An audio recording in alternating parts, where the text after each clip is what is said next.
watch the Super Bowl recorded? And so clearly there's some use cases for it, and I believed it. And luckily, so have lots of other people in the world, and there are some use cases.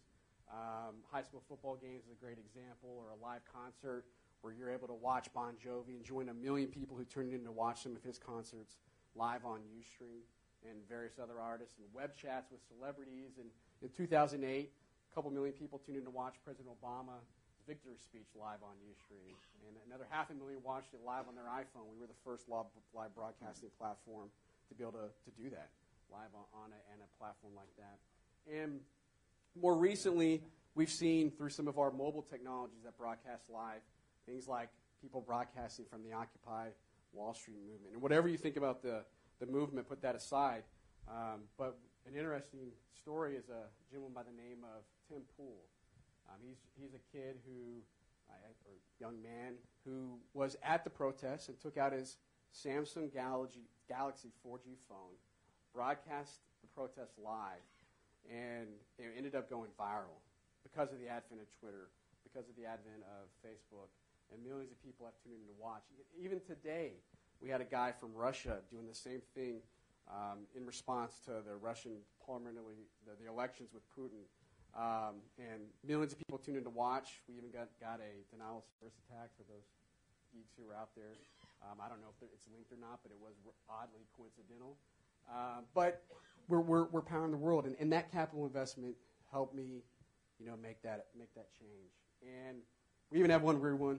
Charlie Sheen coined the term "winning tiger blood." It was live on Ustream, and then ultimately led him to changing his career. And we built a great company that I'm really proud of. 60 million people worldwide have reached Ustream. We have offices in San Francisco, LA, Europe. We have an office in Tokyo, soon to be an office in Seoul. And we've built a really great organization. And so, over the last probably 6 months, I started asking myself, and I was curious. I wonder if I could have started this company here. I am from Texas. It is in my blood. It's in my DNA. It's a place I'm very proud of. And I wondered that. And a small antidote is I actually still live here. My wife and kids still live here. And I travel nonstop on a plane, but I still have a home here. And the irony of that is, 6 months ago, I didn't know anybody here.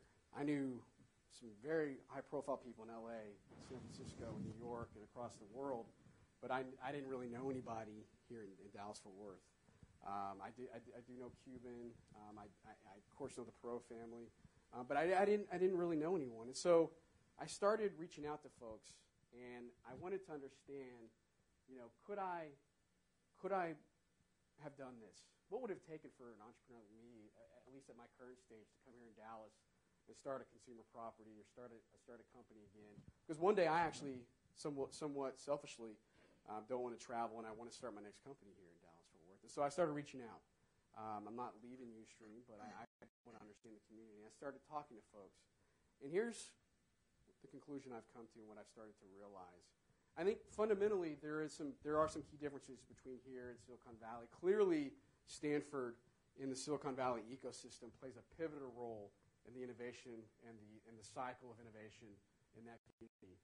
Texas is on its top universities on a per capita basis of 10 million people than some of the other states. You can see California and some of the smaller states as well. In fact, if you look at the MIT alumni since the founding, they've created 4,000 companies, millions of jobs, and generated 232 billion in economic output, roughly equivalent to what we do here annually, plus or minus, in Dallas-Fort Worth.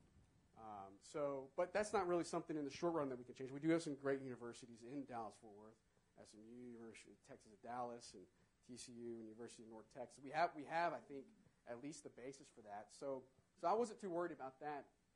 And then I've heard a lot, having spoken to a lot of local entrepreneurs, that, the distance here is just too much. And while that is certainly a challenge to get from Fort Worth to Plano down to Dallas, I don't know if anyone's ever driven on the 101 in San Francisco around rush hour. It's not a very enjoyable experience. And so they have a lot of the same challenges. And there are a lot of companies. Don't get me wrong. There are a lot of companies which make doing business, especially in the internet, somewhat easier. But we have a lot of that here. I mean, you all know the names of the big companies here. And so there's no reason, absolutely no reason why, at least from a partnership standpoint, from some of these technologies, that we couldn't have more startups and more innovation and be more of a thought leader in the marketplace and the rest of the world. And, one thought I had, well, maybe there's not as much M&A activity here in Dallas-Fort Worth or potential buyers. And, certainly in certain verticals and certain industries, that may be the case. But we all know that the world is going more and more virtual.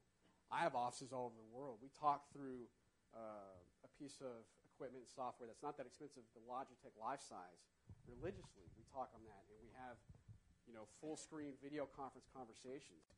So I don't know that that's as much of an issue. In fact, one of my buddies just got his company bought by Zynga out of Austin. So a lot of these companies and around the world recognize that having people in other markets can help and give new ideas and innovation to their company. So I don't know that I'm too worried about that. And then, of course, in Dallas-Fort Worth, Lord knows it's a lot cheaper here to buy a home. It's a lot cheaper to buy everything, food, than it is out in San Francisco. So there's some advantages here. The payroll is certainly, I think, going to be cheaper here. And people are just as smart, I think. We're certainly just as talented. So I know that there's that much of an issue. But the one that has me a little bit, perfectly honest, scratching my head is on the investment side, particularly the earlier investments. I haven't spoken to the entire community, all of you, and so I have only a few days, and maybe I'm right, maybe I'm wrong. But for this ecosystem to have a greater cycle of the loop of innovation and continuous technology building, I think we're going to need more small-time investment. Obviously, this is part of the reason why you're here. But I want to give you a couple thoughts I had around how you should perhaps think about that. A couple key facts, though. There's no reason why Texas can't lead here. 8% of the population is from Texas. Again, some of these stats may be old, plus or minus. But we only get 5% of the R&D from federal money. Only get 5% of the VC investment comes into Dallas. Again, this may be old. This is the best data I could find. But my sense is the big one. Austin still, I'm assuming, gets more venture capital funding than DFW and Houston, San Antonio. I don't know if that's true from Silicon Valley's perception, which they don't even really consider Austin. If there's anything in Texas, it's Austin. Part of that's probably also because of South by Southwest, which is a big conference they hold there. But as I've spoken to investors here locally, both in my own personal experience and talking to investors in Silicon Valley, I think it all comes down to the tolerance for risk. And I'll tell you a story. I tried to raise a little bit of angel money a few years ago from a very high-profile, high-net-worth individual here in Dallas-Fort Worth. This individual's worth hundreds of millions of dollars. Clearly had the capacity to be able to make angel investments through one of his funds. And the experience that I had, and I don't know that it's atypical talking with a lot of the entrepreneurs in this community, was it was very painful. In fact, it was so painful that if I didn't have other options, I don't know that I would have kept going. Whereas in Silicon Valley, it is a different mindset. Now, you have to be smart about it. And inherently, angel investment, it's risky. You all know this. But risk, as it's defined by the variability on expected returns, is, of course, that is risky from an angel investment perspective. But I read a blog post by a gentleman by the name of Fred Wilson. And if you don't read his blog, ask him. I think it's abc.com is his blog. I get it on Twitter. Fantastic. And I remember reading this blog post years ago. And he described it like this. The way you should probably think about earlier stage investing, and as you compare that to later stage investing, which I think this community probably has a lot of, is think about it like a poker game. So when you play poker, you don't know a lot about the cards when you first get the cards. And so what do? You ante. You put a little bit down to minimize your risk till you have more information about what is happening. Translate that to business. You have a group of entrepreneurs that may have an idea or a management team. You wait and see what happens. It may be the next hand, maybe that's a year, 18 months, but the next hand comes and you gain some cards. You start seeing what is happening. And you decide, do I want to put more money down and keep this going because now I know more about the competitive environment. Now I know more about how gelling. Or do I want to, fold my cards, cut my losses, and wait for other opportunities to come by? When you invest only in a later stage fund, investments, you miss out laddering your risk over a period of time. I mean, I think that's a key component that the later stage groups, while I certainly know you know this from a technical standpoint, I think sometimes we forget about that. And the trend is, at least in Silicon Valley, is more and more of these type of investments, super angels and whatnot, people raising less and less. The thresholds to get started these companies, you don't need millions and millions of dollars to server farms because you can do it through the cloud. And so I thought that was an interesting point. And the second point Fred Wilson made was when you do early stage investing, you have a much greater opportunity to influence the direction of the company. What's the vision? What's the product strategy? What's the management team? You can get in early. You can provide that mentorship. If you're doing angel investing either as an individual or on behalf of a fund, clearly you have a lot of business experience. Clearly you have a lot of value you can add to these individuals. And so providing that input, I think, is very fulfilling, and you can help shape your investment. You can't do that in poker. You can't influence the cards. That's got to excite you a bit. And then lastly, when you angel invest at a later, or when you invest at a later stage of a company, the realities of it are, and you know this, you live with the sins of that company. This happens to be my sin. It's pizza. It's the only picture I can think of. But you're stuck with the sins of what that company has done before you came on. Whether that's how they structured the compensation of the employees, whether that's the other investors who are in on the deal, whether that's the partnerships they've taken, the product direction, so on and so forth, you're stuck with them. And so as you think about, and again, as I thought about this area, what do we need to do? It's certainly a complicated problem.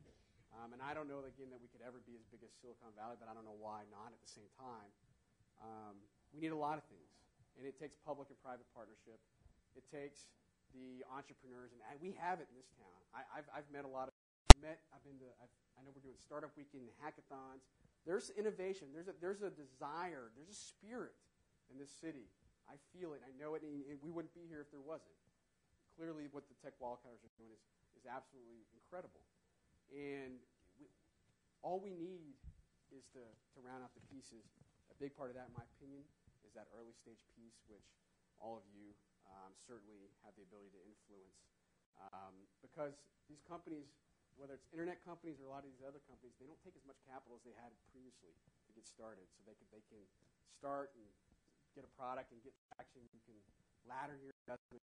You can help shape the direction, and you can avoid some of the unnecessary evils that a lot of startups get into. And thanks for your time today. If anybody ever wants to contact me, my Twitter's @bhunstable. Feel free to reach out. And I think there was going to be an opportunity for some questions as well, correct? But thank you. I think it'd probably be more valuable to open it up to the audience.